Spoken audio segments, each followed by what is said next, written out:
from the Radio What Studios, and this is my podcast, What Makes You Smarter. It's an extension of the RadioWhat.com internet radio station that I've been running for quite some time. And if you need DJ services, where do you go? I always send you to DJLittleRock.com. That's my website, DJLittleRock.com. Check availability and get a free price quote, and maybe you can have me at your next event. I like to party with the people. The people need to be entertained. You are the people. Also, if you like watching people play video games while they're streaming, like people that are really good at playing video games and streaming, don't watch me because I am terrible at video games, but I am also streaming from time to time. Find me on Facebook.com/KeysDAN Gaming or Twitch.tv/KeysDAN. Watch me fail miserably. I will get better. As time progresses, I will get better. Also, if you'd like to tell your story or hear the stories of others, I encourage you to check out my other podcast, What Makes You Famous. Find it everywhere using the hashtag What Makes You Famous. Oh yeah, this week's shows. I'll be at the Rab in Conway, Arkansas. Friday night, my regular Friday night gig, the Video Dance Party Karaoke Jam. Yeah, I said karaoke. There's a stage. There's microphones. You could sing. You're the stars of the show. Come on out. All I'm doing is pressing buttons. You tell me what song you want to sing, and I will press the button. And then you will sing, and then the people will be entertained. Yes, they'll have a good time because you sang a song just for them at the Rab in Conway, Arkansas on Friday night. Full bar, kitchen's open, pool tournament Friday night. Yeah, always something fun to do. And at the Rab on Friday night. Have I beat that horse into the ground? I believe I have. Find me at the Rab, Conway, Arkansas. Friday nights, 8 p.m. until 1 in the a.m. Now, on with the show.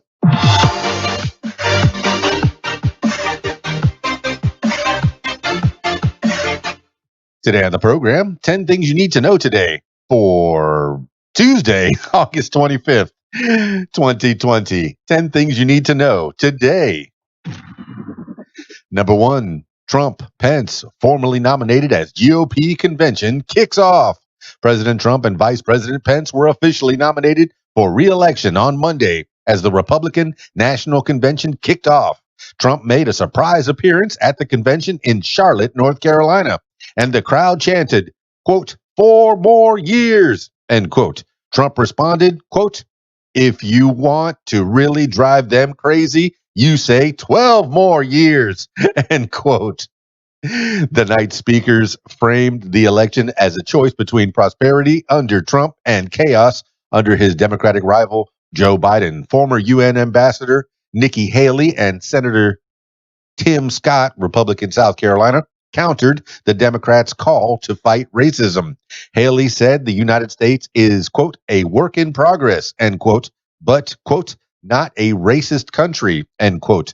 Donald Trump Jr. defended his father's response to the coronavirus, which has killed more than 177,000 Americans, and accused Biden of being part of the, quote, radical left wing, end quote. This is according to the New York Times and CNBC.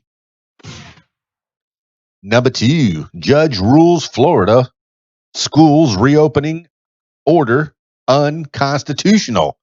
A circuit court judge ruled on Monday that Florida is violating the Constitution by requiring its public schools to open for in-person instruction because doing so, quote, arbitrarily disregards safety, end quote, and deprives school boards of the right to decide when to reopen classrooms based on local conditions. The ruling marked a victory for the American Federation of Teachers and an affiliate, the Florida Education Association, which sued Governor Ron DeSantis, Republican, and Education Commissioner Richard Corcoran over the order last month. It was the first such challenge in the nation. If a district, quote, chooses safety, end quote, by delaying bringing students back to campus, Judge Charles W. Dodson of the Leon County Circuit Court wrote, quote, it risks losing state funding even though every student is being taught, end quote. This is according to the Washington Post and the New York Times. Number 3, Biden calls for investigation of Wisconsin shooting that sparked protests.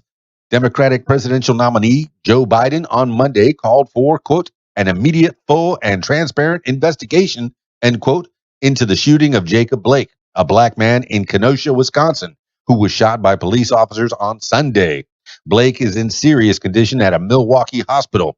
Cell phone video captured by a witness shows 2 officers with their guns drawn following Blake as he walks to an SUV. And when he opens the driver's side door, shots are fired.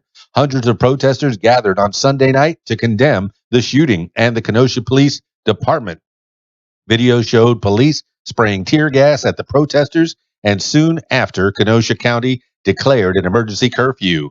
This is according to Kenosha News and Axios. Number 4, 24 former GOP lawmakers endorse Biden. More than 24 former Republican lawmakers on Monday endorsed Democrat Joe Biden for president. The announcement by the, quote, Republicans for Biden, end quote, group came on the day the GOP opened its national convention and formally nominated President Trump and Vice President Pence for re-election. The group backing Biden, including former Senator Jeff Flake of Arizona and former Representative Charlie Dent of Pennsylvania, Biden, who served in the Senate before his 8 years as Barack Obama's vice president, has touted his support from Republicans as a key part of the broad coalition he is trying to build during the campaign. Quote, there are a lot of former Republican members of Congress who are unhappy with the direction of the party, end quote, said Dent, who announced his support for Biden last week. He added, quote, they are concerned about this party becoming so Trumpian, frankly, driven by the power of one man, end quote. This is according to CNN. Number 5, Hong Kong confirms first documented case of COVID-19 reinfection. Researchers in Hong Kong on Monday confirmed that a 33-year-old recovered coronavirus patient had been infected again. The man first contracted the virus in March, then tested positive again 4.5 months later, apparently while traveling in Spain. The case was seen as an indication that the immunity recovered patients have against COVID-19 fades quicker than public health officials had hoped. Medical experts had suspected recovered patients could get sick again, but this was the first confirmed case of reinfection. The man had mild symptoms the first time and none the second. The research will have consequences for coronavirus vaccines under development around the world. This is according to the New York Times and Stat News. Number 6, German hospital says Russian opposition leader was poisoned. Russian opposition leader and Kremlin critic Alexei Navalny was poisoned. Charité Hospital in Berlin said Monday after Navalny was transferred there from a Russian hospital. The German hospital said it could not be determined immediately what substance had poisoned Navalny, but it appeared to be a nerve inhibitor. Navalny began moaning in pain and lost consciousness during a flight from Siberia to Moscow, and his spokeswoman promptly said he was the latest in the series of prominent figures to be poisoned by Russian agents. Doctors in Germany said, quote, there's no acute danger to his life, end quote, although Navalny remained in a medically induced coma and, quote, longer-term effects, especially to the nervous system, end quote, were possible. This is according to the Washington Post.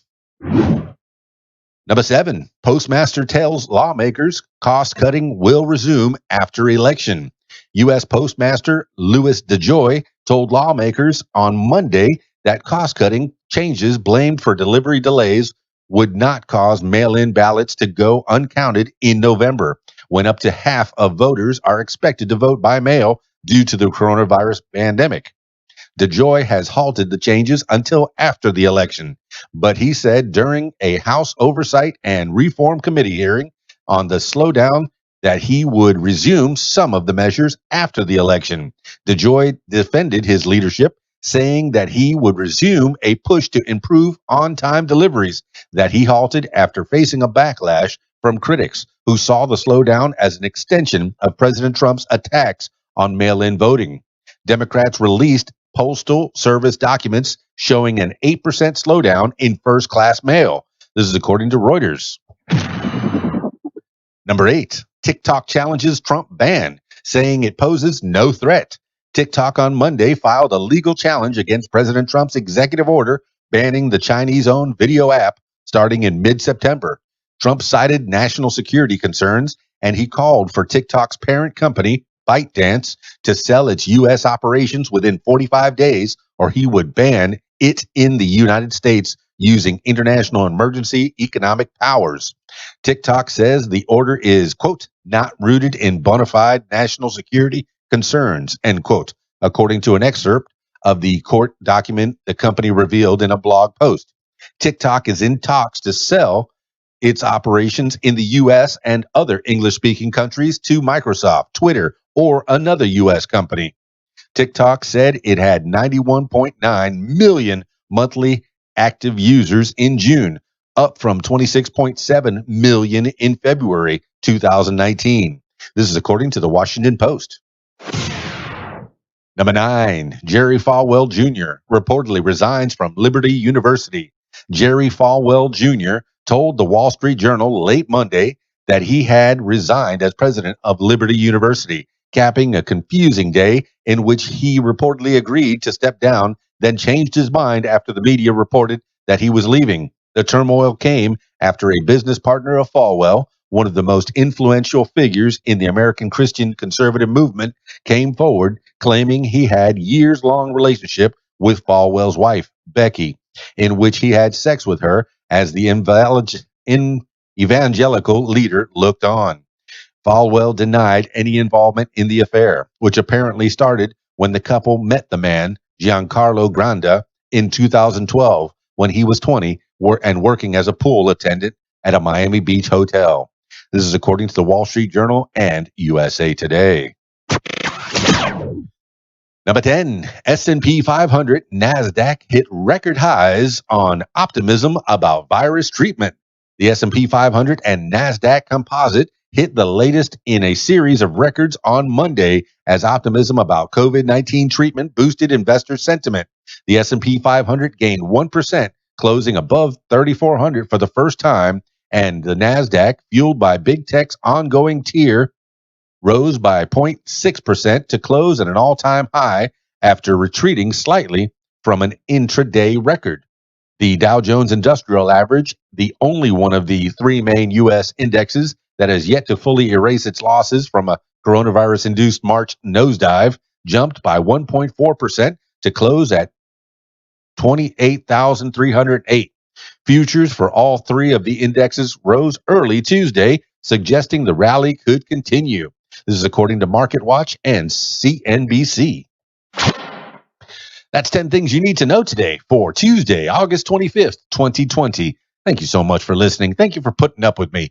I know I record these on Facebook Live and then on YouTube Live and also, just for giggles, on Twitch. I do them nightly. So, and then I put them out as podcasts. So there you go. Speaking of podcasts, if you'd like to tell your story or hear the stories of others, you should check out my other podcast, What Makes You Famous. Find it everywhere using the hashtag What Makes You Famous. That's it for me. I hope you're doing well. Drop me some comments. Leave me some likes. 5 stars, please. Is that too thirsty? No, please leave a 5-star review wherever you're listening to this.